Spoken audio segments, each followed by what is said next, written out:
रीमा, रीमा, रीमा। कौन? चुप! आवाज नहीं। कौन है? चुप! नहीं तो तेरी बीवी विधवा हो जाएगी। चल अबे लेट जा।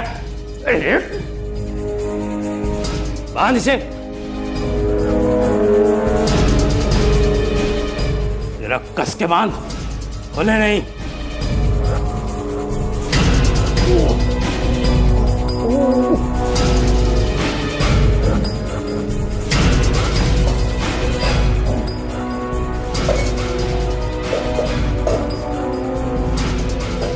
हिलना मत, अगर जरा भी हिला तो तेरी बीवी की खोपड़ी उड़ा दूंगा, समझा?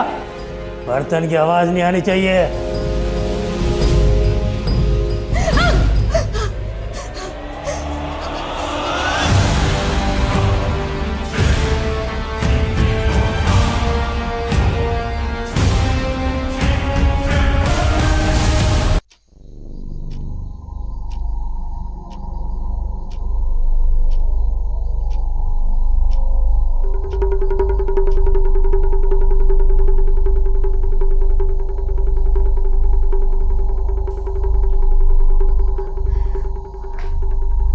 हेलो रिया, बेटा निधि को निकले हुए 2 घंटे हो गए, लेकिन वो अभी तक घर नहीं पहुंची है। देखो वो फोन भी नहीं उठा रही है मेरा। अगर तुमसे उसकी कोई बात हो ना तो प्लीज मेरी बात करवा देना।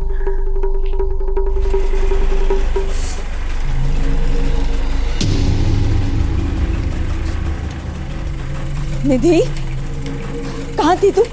कब से फोन ट्राई कर रही हूँ। तुझे पता मैं कितना डर गई थी, और मेरा फोन क्यों नहीं उठा रही थी तू? माँ, मैं ड्राइव कर रही थी। अरे ड्राइव कर रही थी तो क्या हुआ, एक बार फोन तो देख सकती है ना। माँ, तुम इतना डरती क्यों? एक काम करो, तुम ना योगा किया करो। देख निधि, ये बात ना मजाक में तू।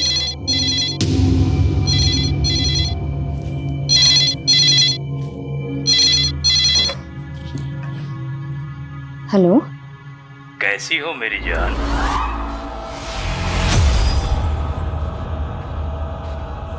कौन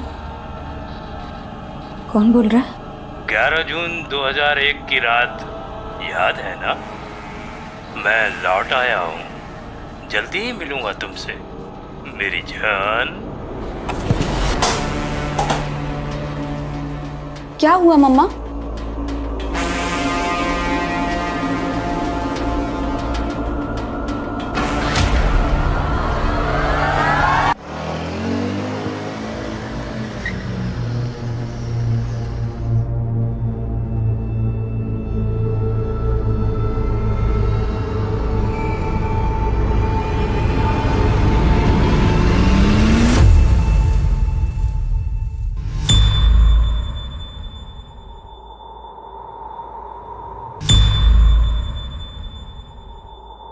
बोलिए रीमा जी।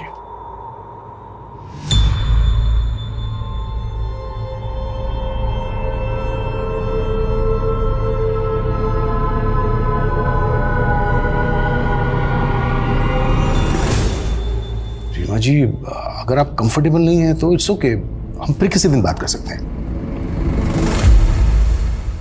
सर, मेरी माँ का रेप हुआ था 18 साल पहले।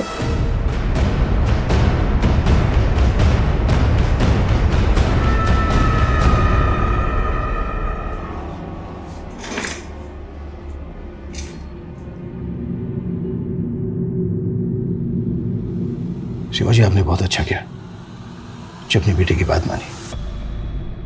अपने गुजरे भयानक अतीत का सामना करने के लिए बहुत हिम्मत चाहिए होती। रीमा जी, 18 साल पहले जो ये दर्दनाक घटना आपके साथ घटी, ये आप हमें डिटेल में बताइए प्लीज। 11 जून 2001 की रात थी।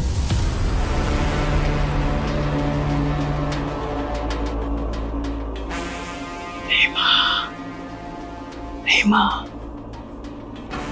रीमा, रीमा। कौन? चुप! आवाज नहीं। कौन है? चुप! नहीं तो तेरी बीवी विधवा हो जाएगी। चल अबे लेट जा। अरे, बांध इसे। तेरा कस के बांध, खोले नहीं।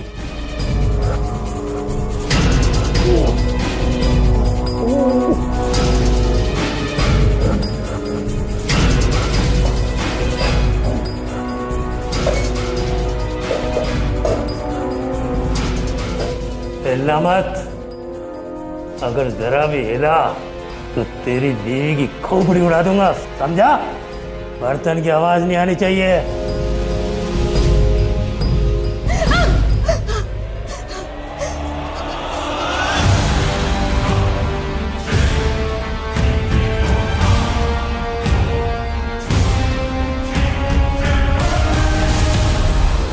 उस घटना के 18 साल के बाद उस आदमी ने अचानक से कॉल किया अब आपको। जी रीमा जी, जब ये घटना घटी आपके साथ, उस वक्त आपने पुलिस कंप्लेन तो की ही होगी। जी, प्रतापनगर थाने में करवाई थी। तब इंस्पेक्टर मुकेश राठौर इंचार्ज थे। प्रतापनगर पुलिस स्टेशन से कांटेक्ट करो। सर,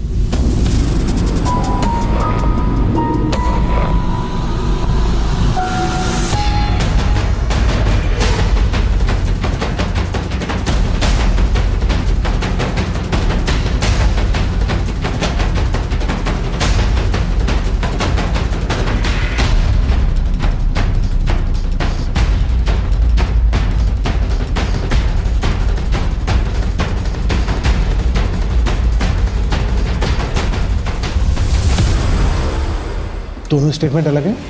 मतलब? क्या सर, ये रीमा का रीसेंट स्टेटमेंट है जो उसने हमें दिया है, और ये 2001 का स्टेटमेंट है। दोनों स्टेटमेंट में उसने अलग अलग कहानी सुनाई है। रेप की तारीख से लेकर हर इंसिडेंट एकदम अलग है सर। मानो दोनों केसेस एक दूसरे से बिल्कुल अलग हो।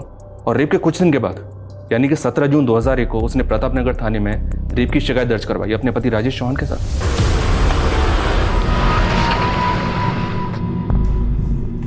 बोलिए रीमा जी, डरिए मत।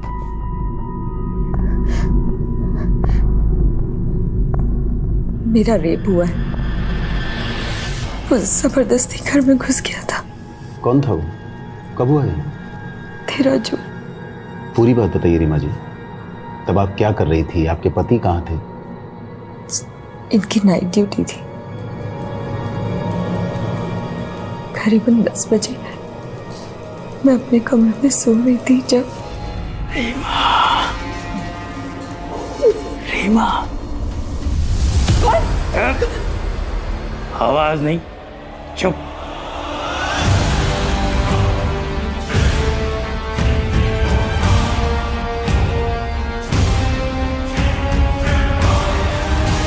आप घर कब लौटे?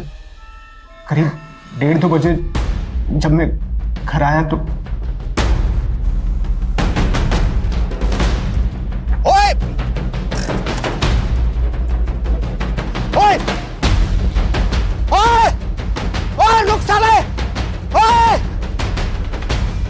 एक मिनट। रेप 13 जून को हुआ और आप लोग रिपोर्ट लिखवाने अब आए? मैं बहुत डर गई थी। गलती रीमा की नहीं है सर। हमारी सोसाइटी ही ऐसी है जहां पर रेपिस्ट से ज्यादा रेप के विक्टिम को ताने सहने पड़ते हैं। ये 18 साल पुरानी बात है। माना इतने टाइम में आदमी काफ़ी सारी चीज़ें भूल जाता है, लेकिन रेप के वक्त रीमा का पति रीमा के साथ था या नहीं, ये वो कैसे भूल सकती है? सवाल ये उठता है मिश्रा कि 18 साल पहले जो रीमा ने स्टेटमेंट दिया था वो गलत था, या अब जो हमें दिया है वो गलत है? हमें दोनों स्टेटमेंट वेरीफाई करने होंगे। सर, रीमा चौहान के कॉल रिकॉर्ड्स आ गए। रीमा को उस रात 11 बजे साउथ दिल्ली के लैंडलाइन से कॉल आया था। दिल्ली पुलिस से कांटेक्ट करो, पता करो वो आदमी कौन था जिसने कॉल किया था।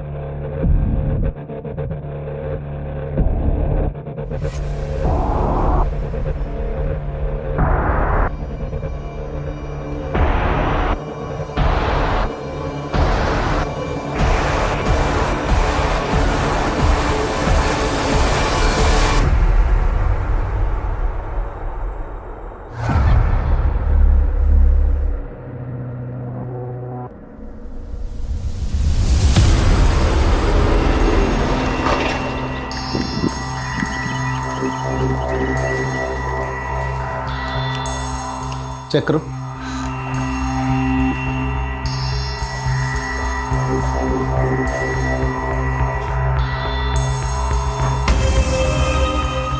उसने यहाँ मेरे साथ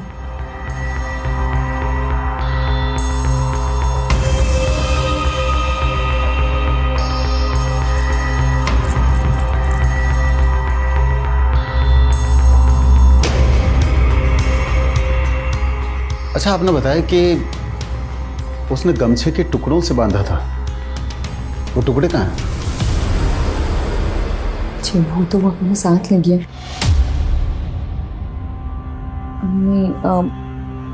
नहीं शायद एक मिनट सर, यहाँ शायद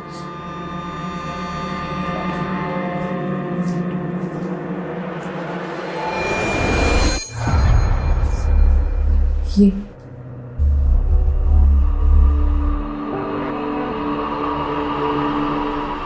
रीमा के मेडिकल एग्जामिनेशन में ऐसा कोई सॉलिड एविडेंस नहीं मिला जिससे प्रूव हो सके कि रीमा का रेप हुआ है।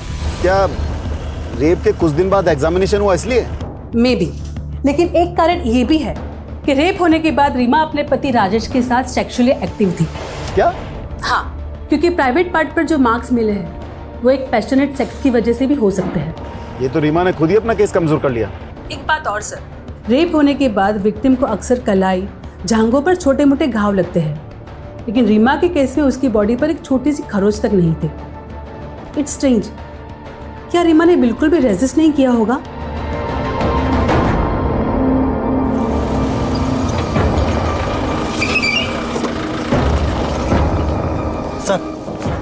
सर आपको एक बात बतानी थी। क्या? रीमा का जहाँ रेप हुआ था उस जगह 11 जून को चोरी की 3 वारदातें हुई थी। रीमा की केस से कोई कनेक्शन लगता है? सर चोर की कदकाठी रीमा के रेपिस्ट से मेल खाती है और एक विटनेस का कहना है कि उस चोर ने गमछा भी पहन रखा था। चोरियां हुई 11 जून को और रेप हुआ 13 जून को। हो सकता है दोनों क्राइम एक ही आदमी ने किए हों। लेकिन सर जहाँ चोरी हुई वहाँ रेप की कोई वारदात नहीं हुई, और जहाँ रेप हुआ यानी कि रीमा के घर, वहाँ चोरी नहीं हुई। सर मुझे दोनों केसेस अलग अलग ही लग रहे हैं। सर 2001 में भी इन्वेस्टिगेटिंग टीम को इस बात का शक था कि रीमा उनसे कुछ छुपा रही थी। उसके कैरेक्टर पर भी सवाल उठे थे। शमी अफेयर, तो क्या ये रेप का नाटक अफेयर को कवर करने की वजह से था? अगर ऐसा था तो फिर इतने सालों बाद वही नाटक करने के पीछे क्या वजह हो सकती है?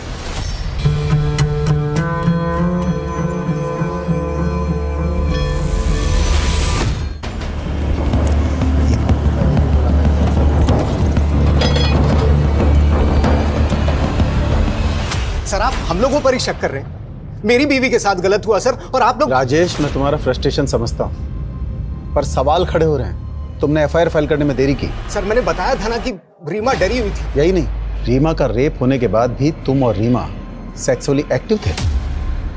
ये कोई मामूली बात नहीं है राजेश।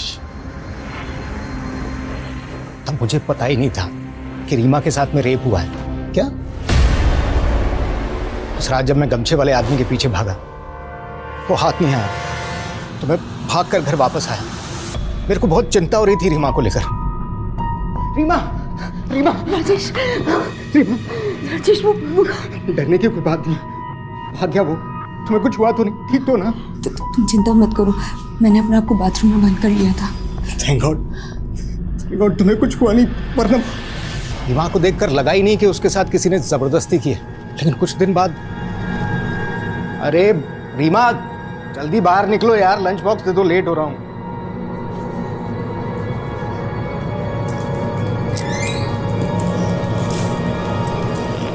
क्या हुआ? नहीं बस वो थोड़ी सी कमजोरी है। झूठ मत बोलो, कल भी बोला था ना तुम्हें कि डॉक्टर के चलो। एक दिन और देख लेते, फिर पक्का चली जाऊंगी। इस पेन को इग्नोर करने से काम नहीं चलेगा। आज शाम को चलते हैं तुम्हारे डॉक्टर मित्तल के। मैं जल्दी आ जाऊंगा, तुम बस तैयार रहना। डॉक्टर मित्तल गायनोकोलॉजिस्ट हैं। उन्होंने मुझे बताया कि रीमा के साथ मैंने घर आते ही सीधे सीधे रीमा से पूछ लिया।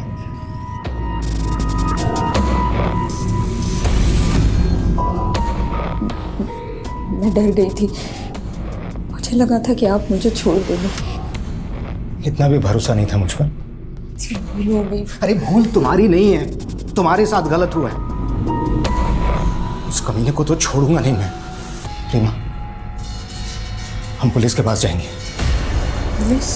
हाँ रीमा, हमें पुलिस के पास जाना ही होगा। अच्छा, ये गमछे वाला आदमी कौन हो सकता है? विपिन। विपिन सोनी हो सकता है सर। वो और रीमा कॉलेज में एक साथ थे। 1 साल पहले उसकी इसी शहर में नौकरी लग गई। मुझे पता चला कि मेरी गैर हाजिरी में अक्सर पुरानी दोस्ती के नाम पर वो रीमा से मिलने आता है।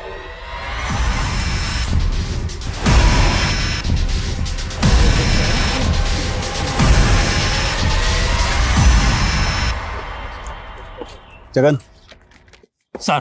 पूजा दहिया रेप केस की फाइल निकालो। जी सर।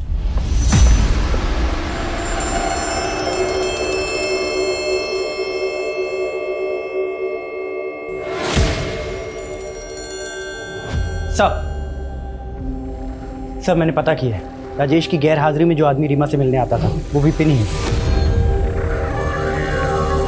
याद रखिए रीमा जी, पुलिस को गुमराह करना भी एक जुर्म है। आप क्या कह रहे हैं, मैं कुछ समझ नहीं पा रही। मैं समझाता हूँ। सालों पहले पूजा दहिया नाम की औरत का केस अखबारों की सुर्खियां बना था। आपने नाम जरूर सुना होगा। जी, नाम तो सुना हुआ है। बिल्कुल आपसे मिलता जुलता केस है। आप ही की तरह उसके घर में भी मुंह पर एक गमछा बांधकर एक आदमी घुस आया था। आप ही की तरह उसके साथ जबरदस्ती की। कहना क्या चाहते हैं? यही कि आपने इसी बात का फायदा उठाया। जब आपके पति राजेश ने विपिन को घर से भागते हुए देखा तो आप डर गई और आपने पूजा दहिया की कहानी को अपनी कहानी से जोड़ दिया। राजेश प्लीज समझाइए इन्हें। आप समझिए मिस रीमा चौहान, आपके पड़ोसियों ने कंफर्म किया है कि आपका दोस्त आपसे मिलने अक्सर आपके घर आता था। आपके पति ने भी कंफर्म किया है कि उनकी गैर हाजिरी में आपका दोस्त विपिन अक्सर घर आता था। और इन्वेस्टिगेशन वहीं रोक दी गई। पुलिस ने रीमा को वार्निंग देकर केस क्लोज कर दिया। यानी विपिन सोनी से पुलिस ने बात की नहीं, जिसके साथ रीमा का अफेयर होने का शक था। जी, और अब तो इस केस के investigating officer Mukesh ji retired हो चुके होंगे। हालांकि उनके घर का एड्रेस पता करने के लिए बोल दिया मैंने। कहानी एक ही है, लेकिन सब अपना अपना वर्जन सुना रहे हैं और अपने वर्जन में हर कोई सही होता है। रीमा से एक बार और मिलते हैं, देखते हैं इस बार क्या कहानी सुनाती है।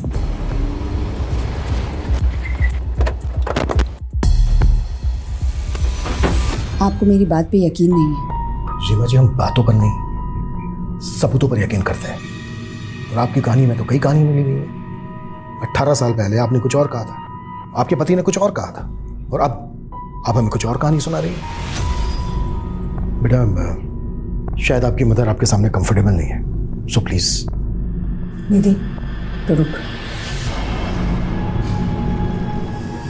18 साल पहले मुझे एक बुरी बीवी माना गया था, जो अपने पति को धोखा दे रही थी, जिसने अपनी रेप की झूठी कहानी सुनाई। लेकिन ये सब मैंने सिर्फ अपने पति के कहने पे किया था।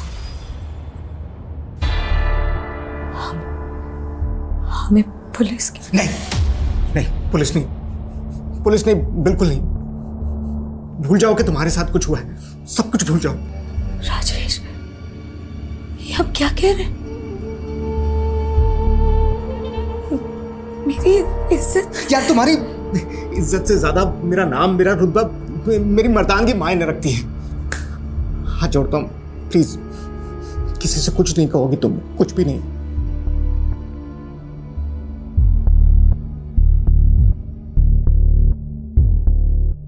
रीमा, ये इंजरीज नॉर्मल नहीं है। बताओ मुझे क्या हुआ है? कुछ भी। रीमा, तुम कुछ छुपा रही हो ना? आप क्यों जिद कर रही हैं? रीमा के लिए यही सही है कि वो सब कुछ भूलकर। ये भूलने वाली बात नहीं है राजेश। रीमा के साथ जो हुआ है वो गुनाह हुआ है और गुनहगार को सजा मिलना जरूरी है। तुम उसके पति हो, तुम्हें उसका साथ देना चाहिए। और अगर तुम में हिम्मत नहीं है तो मुझे कह दो, मैं इसे पुलिस स्टेशन लेके चली जाऊंगी। नहीं, आपको कुछ करने की जरूरत नहीं है। मैं ले जाऊंगा रीमा को पुलिस के पास। मजबूरी में राजेश को मुझे पुलिस स्टेशन ले जाना पड़ा, लेकिन वहां उसने मुझे पूरा सच नहीं बताने दिया। मेरा रेप हुआ ये सच है, लेकिन उस वक्त राजेश वहां नहीं था, ये झूठ। चलो माना आपने अपने पति के कहने पर झूठी गवाही दी, लेकिन आपने रेप के तुरंत बाद अपने पति के साथ फिजिकल रिलेशन बनाए। ऐसा क्यों? अगर सही वक्त पर मेडिकल एग्जामिनेशन हो जाता तो रेपिस्ट को पकड़ने में आसानी होती। वो फिजिकल रिलेशनशिप मेरी मर्जी से नहीं बनी थी, वो भी रेप ही था।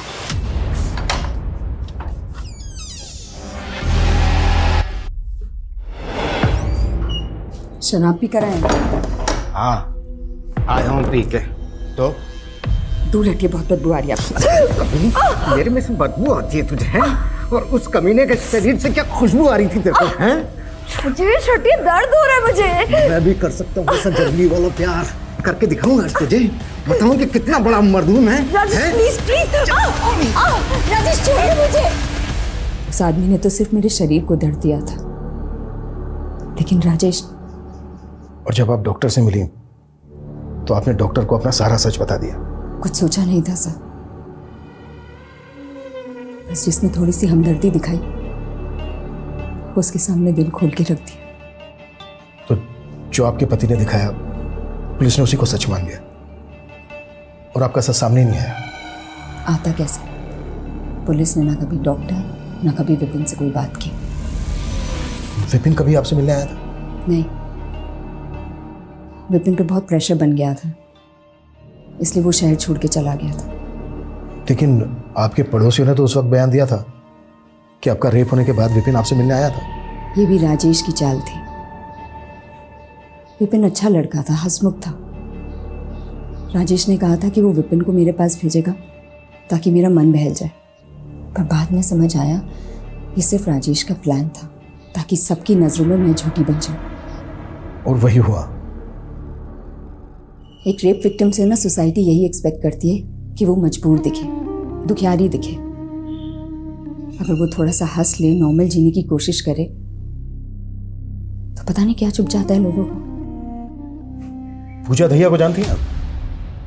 पहले आप ही के इलाके में रहती थी। उसके घर में भी एक आदमी ठीक आप ही के घर की तरह चेहरे पर गमछा बांध के घुस गया था। जी, मैंने सुना तो था कि पूजा दहिया के केस में किसी को अरेस्ट किया गया। पूजा दहिया का केस स्टडी किया था तुमने? जी सर, और मुझे ऐसा लग रहा है कि पूजा दहिया और रीमा चौहान का केस आपस में कनेक्टेड है। तो क्या उस आदमी ने पूजा दहिया से भी कांटेक्ट किया होगा? इतने सालों के बाद वो अपने विक्टिम को कॉल क्यों करेगा? यह केस पुलिस के सामने एक चुनौती बन के खड़ा था। वारदात एक थी, लेकिन कहानियां अलग अलग। क्या राजेश ने अपने स्वार्थ के लिए झूठ का जाल बुना था, या पीड़ित नजर आ रही रीमा सबकी नजरों में धूल झोंक रही थी? अगर यह खेल रीमा का रचाया हुआ था तो आखिर इसके पीछे उसका इरादा क्या था? और यह पूजा दहिया, ये कौन थी जिसका जिक्र छिड़ा गया था? क्या थी पूजा की कहानी?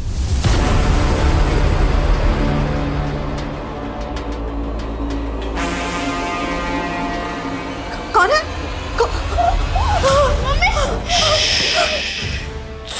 चुप, कोई आवाज नहीं। कौन हो तुम? अंदर कैसे आए? चुपचाप रहना, कोई आवाज नहीं करना, यहीं बैठा रहे।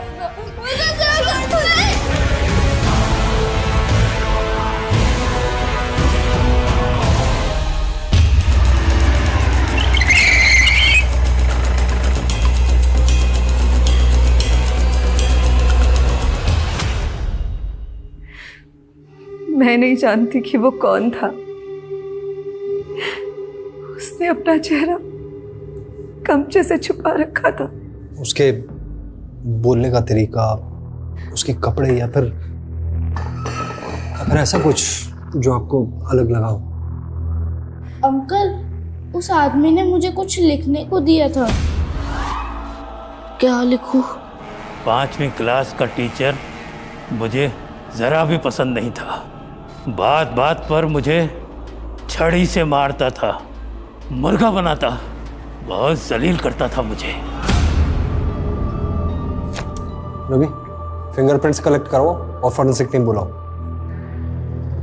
सुअर के बच्चों, तुम्हें कोई फिंगरप्रिंट नहीं मिलेगा। ऐसा कहा था उसने बोलने के लिए मुझे। सुअर के बच्चों, तुम्हें कोई फिंगरप्रिंट नहीं मिलेगा, ऐसे बोलना है। वो आदमी बोलते वक्त हकलाता था, खासकर च बोलते वक्त। इन्वेस्टिगेटिंग टीम ने इस पूजा दहिया का बैकग्राउंड खंगाला सर। पूजा की फैमिली में दूर दूर तक कोई भी टीचिंग प्रोफेशन में नहीं था। शायद गुमराह करने के लिए लेटर लिखवाया गया हो। पहली टीम का भी यही मानना था। लेकिन यह भी तो हो सकता है कि उसने अपनी आप बीती लिखवाई हो। शायद उसके बचपन में उसके साथ कोई भयंकर हादसा हुआ हो। रेपिस्ट ने नकुल से और भी कुछ लिखा था, ये देखिए। सबसे पहले पूरा घर सर्च करेंगे, दरवाजे देखेंगे, तेरी माँ का बयान लेंगे, तेरा बयान लेंगे। कितने भी हाथ पैर मार लें, लेकिन उनके हाथ कुछ लगने वाला नहीं है। ये जो कोई भी है पुलिस प्रोसीजर को बहुत अच्छे से जानता है। एक एक चीज लिखवाई है। मतलब ये पुलिस वाला भी हो सकता है। या फिर कोई ऐसा जिसका अपना पुलिस में हो, या फिर रहा हो। सर रीमा के केस का मुकेश राठौर का एड्रेस मिल गया है। रिटायर होने के बाद वो यहीं जयपुर में सेटल्ड है। लाइमलाइट के लिए ये क्या कह रही है तू? मैं नहीं, नेबर्स, रिलेटिव्स सब यही बोल रहे हैं। देख, लोग कुछ भी कहें, लेकिन तू तो मुझ पे यकीन करती है ना। तुझे भी लगता है कि मैं झूठ बोल रही हूँ?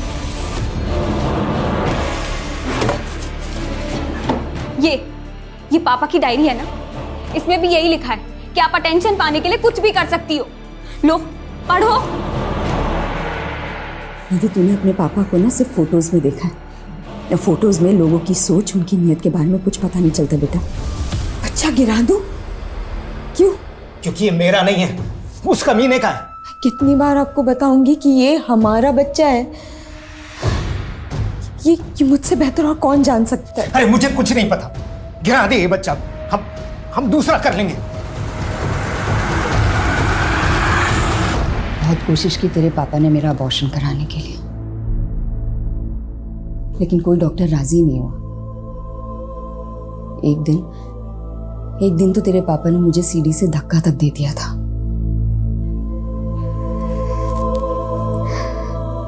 लेकिन तेरी किस्मत में ना जीना लिखा था। मुझे लगा तेरी शक्ल देख देख कर ना अब राजेश के अंदर का बाप जाग जाएगा। एक दिन किसी ने मजाक में उनसे कह दिया कि तेरी शक्ल उनसे नहीं मिलती। बस उस दिन वो बिल्कुल टूट गए थे। मैंने समझाने की बहुत कोशिश की, लेकिन वो एकदम खामोश हो गए थे।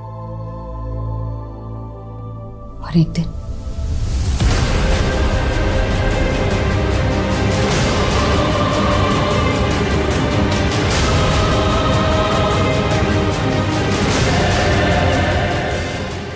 बदचलन, चालू, बेहया, न जाने क्या क्या कहा लोगों ने मुझे। मन तो किया कि मैं भी राजेश की तरह,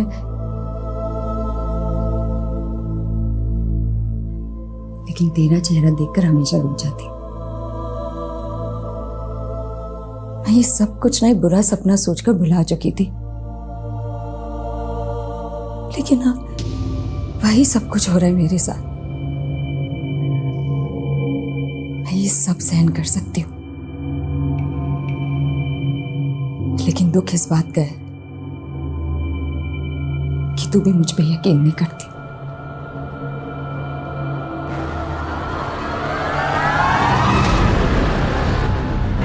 रीमा चौहान वाला केस, हाँ याद है मुझे। इस मामले में हमसे जो कुछ बन पड़ा हमने किया। यहाँ तक कि 2003 में अलग अलग पेट्रोलिंग टीम बनाई उस लोकेलिटी पर नजर रखने के लिए। और एक रात रुक रुक, गाड़ी पीछे ले। जी सर। रुक, कौन है वहां? क्या कर रहा है? रुक रुक रुक, वरना गोली मार दूंगा। रुक, इधर आ, पास में। गमछा निकाल मुंह से। जगन, जल्दी से बैकअप टीम लेकर सोमवारी बाजार वाले एरिया में आ जाओ। चोर को मैंने पकड़ लिया। भले ही दूर से सही, और आपने उसे देखा था? कोई ऐसी खास निशानी जो आपको याद हो? अंधेरा बहुत था, कुछ खास देख नहीं पाया।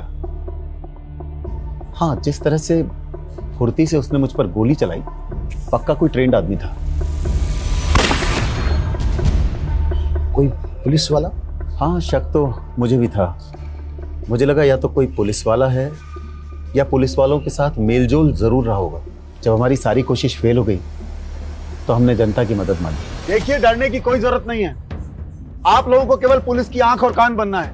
कोई भी बाहर का आदमी दिखे जिसका बर्ताव अजीब सा हो तो फौरन पुलिस को सूचित कीजिए। उसे पकड़ने की कोशिश मत कीजिएगा क्योंकि उसके पास गन है। इंस्पेक्टर साहब, गन हो या तोप, एक फौजी किसी से नहीं डरता है। विकास जी, तैश में आकर कोई भी कदम मत उठाइएगा, फौरन पुलिस को सूचित कीजिएगा। जरूर, लेकिन उसे जान से मारने के बाद। और आप चिंता मत कीजिए, मेरे रहते हुए हर कोई सुरक्षित है।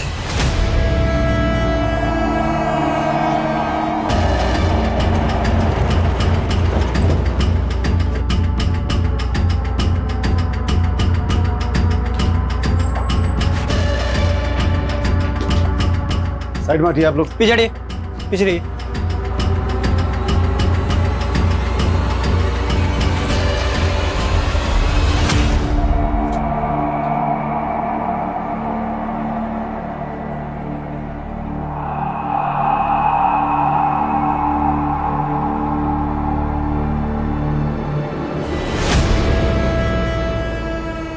जगन,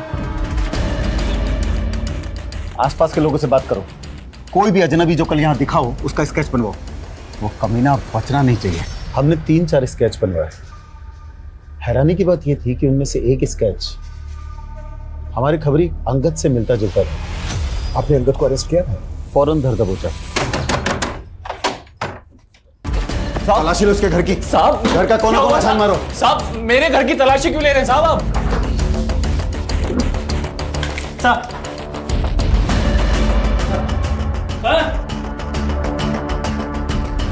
साहब, ये घड़ी है, ज्वेलरी है, कल कहां से आए सामान तेरे पास? ये सब उन्हीं का है ना जिनका रेप हुआ है? साहब, मैं सच कह रहा हूँ साहब, मुझे कुछ नहीं पता। मैं महीने में ठीक से 10 दिन भी घर पे नहीं रहता हूँ साहब, तो मुझे पता नहीं है सामान कहाँ से आया है। तू ऐसे नहीं उगलेगा। नहीं, चलो इसे थाने। तो फिर अंगद को आपने रीमा के केस से कनेक्ट क्यों? कैसे करते? एक तो अंगद ने कभी अपना जुर्म कबूल नहीं किया, दूसरे रीमा तब तक अपनी बेटी के साथ शहर छोड़कर जा चुकी थी। हाँ, इस बात का सुकून है कि मेरे ट्रांसफर होने से पहले ये केस क्लोज हो गया। 18 साल के बाद उस आदमी ने फिर से रीमा से कांटेक्ट किया है। क्या?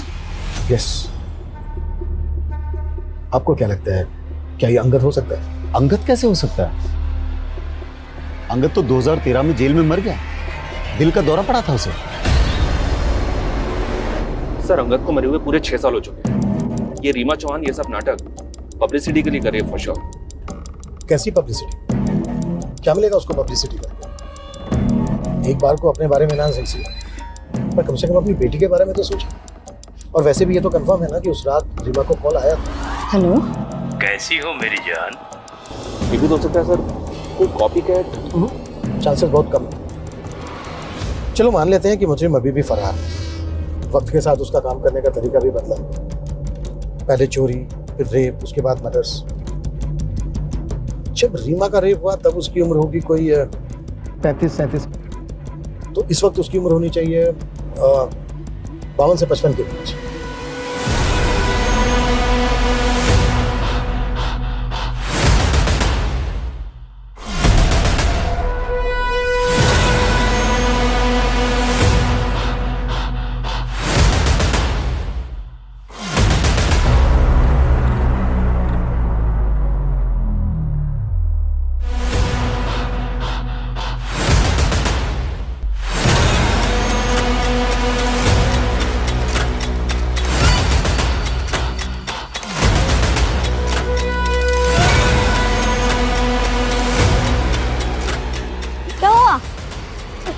आप रो क्यों रहे हो?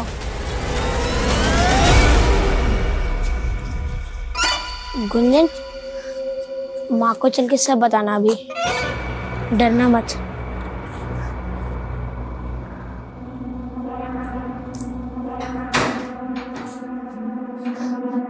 आ गए तुम लोग खेलकर? आ जाओ, भूख लगी होगी है ना?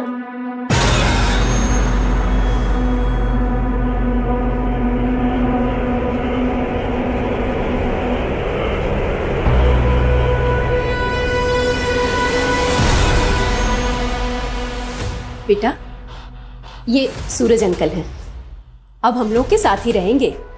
नमस्ते करो।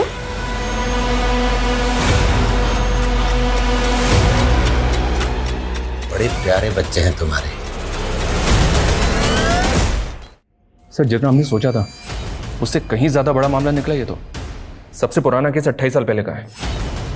इतने अरसे में 51 ऐसे रेप केसेस मिले हैं जिनमें सेम मोडस ऑपरेंडी का इस्तेमाल हुआ है। इसके अलावा 13 मर्डर केस में और 178 लूट केस में सेम पैटर्न फॉलो हुआ है।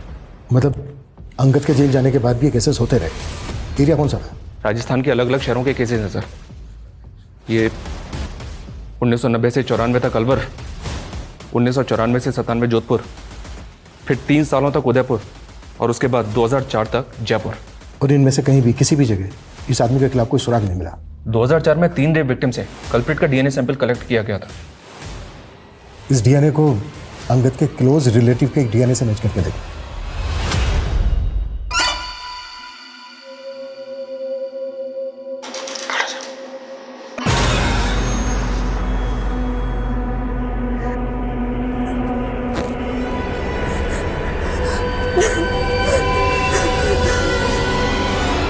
ये अंकल बहुत गंदे हैं, मत खेला करो उनके साथ। तुम माँ को क्यों नहीं बताती हो? ठीक है, तुम मत बताओ, मैं माँ को खुद ही बता दूंगा। नहीं, माँ खुद अंकल के साथ ही गेम खेलती है।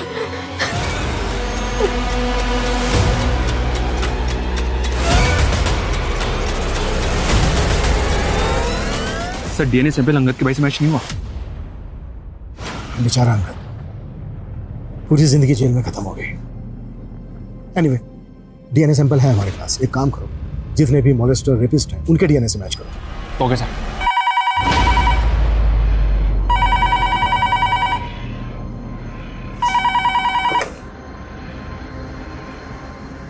हेलो। मेरी जान, कैसी हो? बहुत दुख हुआ जानकर कि तुम्हारी बात पर कोई यकीन नहीं कर रहा। बकवास बंद करो, और हिम्मत है ना तो सामने हो।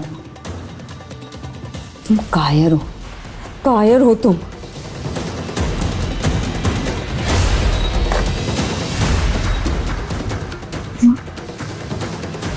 बोलोगे भी? क्या बोलना है तुम्हें? माँ, वो अंकल। बड़े मजाकिया बच्चे हैं तुम्हारे। अच्छा बच्चों, मैं बाजार जा रही हूँ। 7 बजे तक आऊंगी, तब तक अंकल के साथ रहना। इन्हें परेशान मत करना।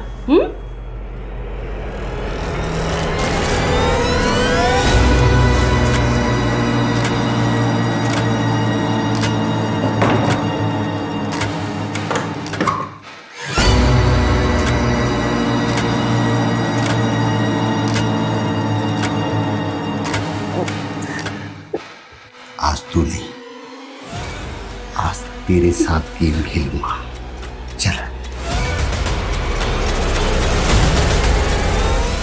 सर, डीएनए अलवर के कैदी से पार्टली मैच हो रहा है, लेकिन इसकी उम्र तो 30 साल है। फिर ये वो नहीं हो सकता। आई थिंक उस आदमी को ट्रेस करने के लिए हमें किसी एक्सपर्ट की मदद लेनी होगी। देखिए, ये डीएनए पार्टली मैच हो रहा है, यानी ये कैदी उस खूनी का रिश्तेदार हो सकता है। एक्चुअली हमें इस कैदी के मदर और फादर के सभी रिलेटिव्स की एक लिस्ट बनानी होगी और सबका डीएनए मैच कराना होगा। लेकिन पुलिस हताश नहीं हुई, डटी रही और कई महीनों की कड़ी मेहनत के बाद डीएनए एनालिसिस के जरिए 2300 लोगों को शॉर्टलिस्ट किया गया। लेकिन अब भी मंजिल बहुत दूर थी। इन्हीं 2300 लोगों में एक वो अपराधी भी था जिसकी तलाश पुलिस को लगभग 30 सालों से थी। करीब 1 साल गुजर गया, तब जाकर सुरंग के आखिरी छोर पर रोशनी की किरण दिखाई दी। सर, लोकेशन हिस्ट्री और रिपोर्ट्स के अकॉर्डिंग हमारे पास अब एक सस्पेक्ट है, और वो ये है